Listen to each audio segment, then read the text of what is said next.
Hey, listen up. It's time to learn, no cap.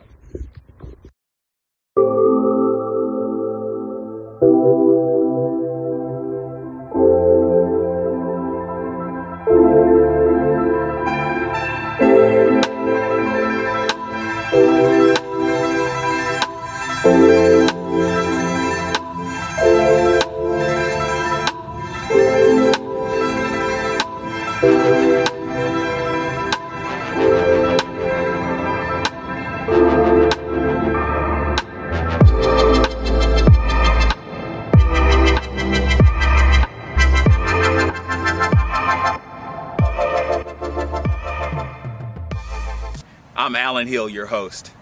Today we're going to be talking about the following issues.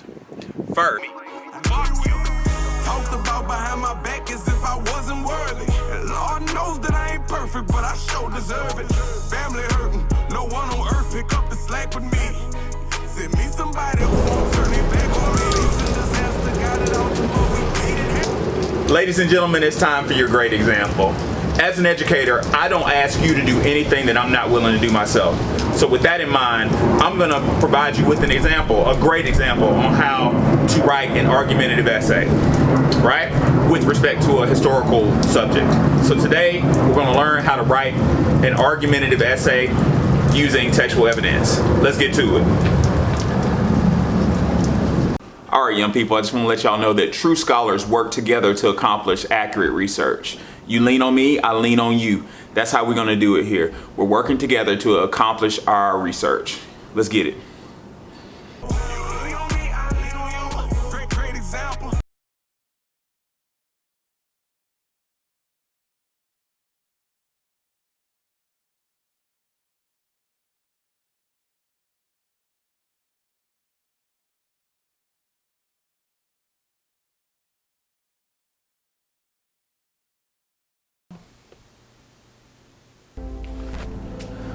All right, young people, welcome to part 2 of your great example, your great writing example. So today we have a thesis. We're gonna put it together in a cohesive manner to accomplish a research paper, right?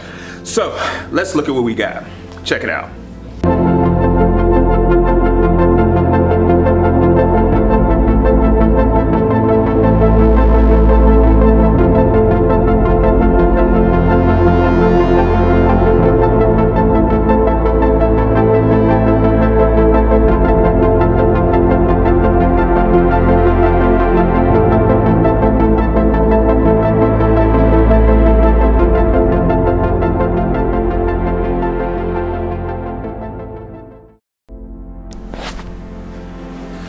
So if you look, I already had my thesis from earlier.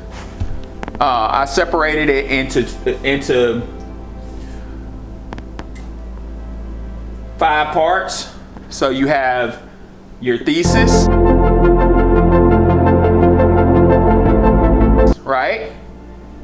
Which mine says the caste system is negatively affects African Americans by denying them property, denying them upward mobility, and encouraging them encouraging fear through terror. Again, the caste system negatively affects African Americans by denying them property, denying them upward mobility, and encouraging fear through terror. So I separated them into parts. So A is my thesis, just read it. B is property, which is part of the thesis, first part. C is jobs. Upward mobility and jobs are the same thing. Upward mobility means a job, a good job, got it? And D, terror, right? Encouraging fear through terror. Bam. So B, C, D. Property, jobs, terror. Now, what do? I go to property and I back it up with textual evidence. So simply, all I say is the caste system, my first paragraph, the caste system negatively affects African Americans by denying them property, period. Now, I go to my secondary source to back that statement up, right? What am I gonna back it up with? I'm glad you asked. Check it out. All right, I'm going back to my secondary source, Cass, The Origin of Our Discontents. That's my secondary source. I don't know if y'all can see that. It should come into focus shortly. There it is. So in the book, it says the Federal Housing Administration was created to make home ownership easier for white families by guaranteeing mortgages in white neighborhoods while specifically excluding African Americans who wish to buy homes. So that is my piece of textual evidence out the book. Let's make sure that I give her credit. I say according to Isabel Wilkerson, and I say that statement.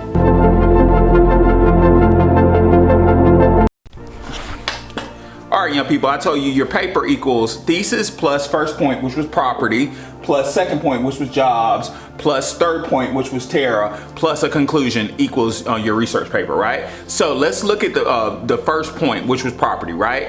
I have that listed as B in your formula, right? A being thesis, B being property, right? So what do we do with property? Let's find out. Young people, with property, we state what we stated in our thesis about property, and we add textual evidence. Just that simple. Do not make things overcomplicated. So let's look at it.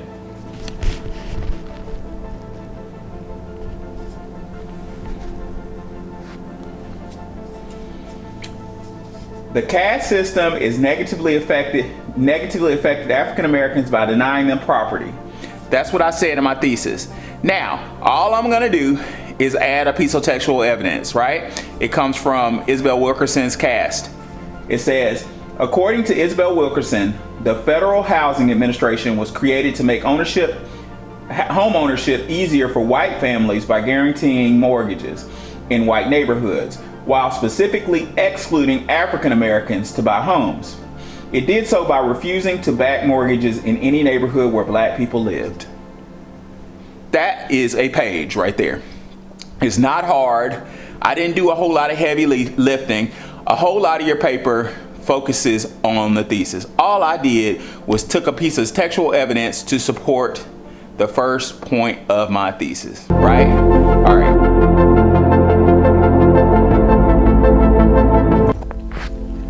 All right, kids, now we're moving into it. Now the next part we're gonna talk about is the second part of our thesis support, which is jobs. Now in my thesis I call jobs upward mobility. That's me using a term of art to display the fact that I'm an educated person. Now I can just say jobs, but that's easy. We want to say upward mobility because we're not just talking about jobs. Anybody can get a job. Upward mobility means a career. Upward mobility means moving upward would be becoming a physician, an attorney, a judge. You know, those are jobs, but they're powerful. They inspire communities. So in my thesis, I'm basically arguing that black people, African Americans, we have been denied upward mobility in the past with respect to careers, right? And I'm backing it up with evidence. Let's check it out. All right, kids. Now, again, I said jobs is the second part. It's C, and we're backing it up with textual evidence. So let's look at what I said about jobs. The caste system is negatively affected African Americans by denying them jobs. I didn't say jobs in my thesis. I put upward mobility, but I forgot to replace that. So let's pretend like that says upward mobility. All right. According to Isabel Wilkerson, open quote, the caste is the granting or withholding of respect, status, honor, attention, privileges, resources, and benefit of the doubt, and human kindness to someone on the basis of their perceived rank or standing in the hierarchy. Now that directly relates to jobs, because to get an upwardly mobile job, you have to have a certain type of status, right? You have to be respected. You have to have privileges, right? And more importantly, you have to have the benefit of the doubt. All right, young people. people, let's look at the last part of my paper, which is terror. Terror is a tactic, an age-old tactic that's used to perpetuate human social, artificial, fake human social hierarchies for years and years and years. In other words, if you want a human being to stay in a certain place, over generations, you scare them, right? You don't say it out loud, but essentially what you're saying is if you rise up, or if you try to rise too far, this is gonna happen. I'm from Birmingham, Alabama, and I grew up in 16th Street Baptist Church, right? Most of you are aware of the story of 16th Baptist Church, where this white man, I'm not even gonna say his name, threw a bomb in the church and killed those little girls, right?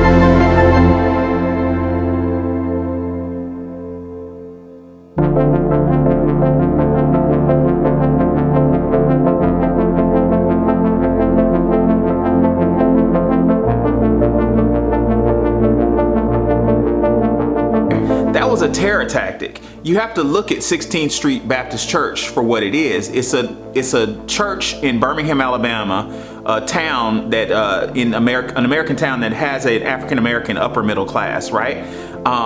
This church, my church, is a church attended to by educators, by lawyers, physicians, politicians. It's a powerful church. It always has been. So the white man who threw the bomb back in the years ago was sending a message to the black aristocracy, the black professional class. He was saying, do not rise up. You're getting too far. You're rising too high. Boom. That was a terror tactic. It's low down and filthy as it was to harm innocent children. It's a tactic. Let's fast forward over 50 years.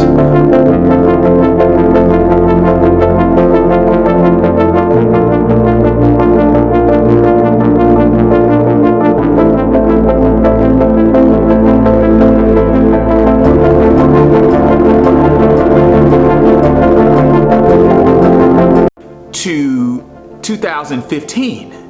If you look at the church in South Carolina, right? Same dynamic as 16th Street Baptist Church. This church was a church of the African American upper middle class. The pastor was in my fraternity. This church was fundamental to South Carolina. So what does the young white man who shot it up, I'm not going to say his name either, not giving them credit for being evil. I'm not doing that. He came and shot up a prayer group. He sat and held hands with them and prayed with them, and then shot them with a .45 caliber pistol, right? Why did he do that? A message was being sent. We had an African American president, right? This was an affluent church in South Carolina. He was sending a message, hey, African Americans, you're getting too high. That message wasn't necessarily directed at the church.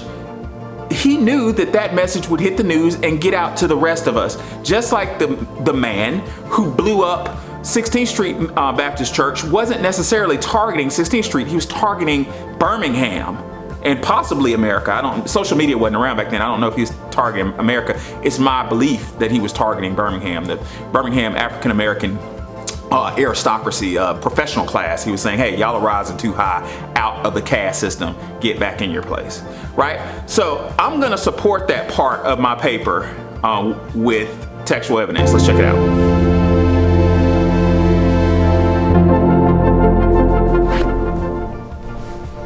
Again, let's look at the thesis. The caste system negatively affected African Americans by utilizing terror tactics. Now in the paper I said something a little different. I like utilizing terror tactics better. According to Isabel Wilkerson, open quote, the only way to keep an entire group of sentinel beings in an artificially fixed place beneath all others and beneath their own talent is with violence and terror, psychological and physical, to preempt resistance before it can be imagined.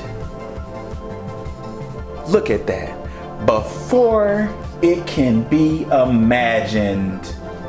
So look at that. Before it can be imagined, what does that mean? That means they use terror tactics, both physical, like blowing up the church, blowing up the church in 16th Street in Birmingham, Alabama, 16th Street Baptist Church, shooting up the church in South Carolina in 2015, and look again, storming Congress last week.